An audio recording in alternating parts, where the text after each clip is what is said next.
তিনটা জিনিস অত্যন্ত জরুরি। ইমানও ঠিক রাখতে হবে, শৃঙ্খলা ঠিক রাখতে হবে, আর ঐক্য ঠিক রাখতে হবে। ছাত্র দলের নেতৃবৃন্দকে বলবো যে তোমাদেরকে আরো সুশৃঙ্খল হতে হবে, ঐক্যবদ্ধ হতে হবে, এবং দলে যাকে যেখানে যে দায়িত্ব দেওয়া হবে সেই দায়িত্ব তোমরা সুন্দরভাবে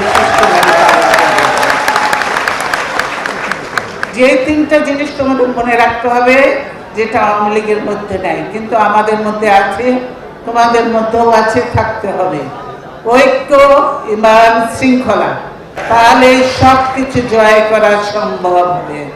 বুঝেছো? আমরা শুধু স্লোগান দিলে হবে না।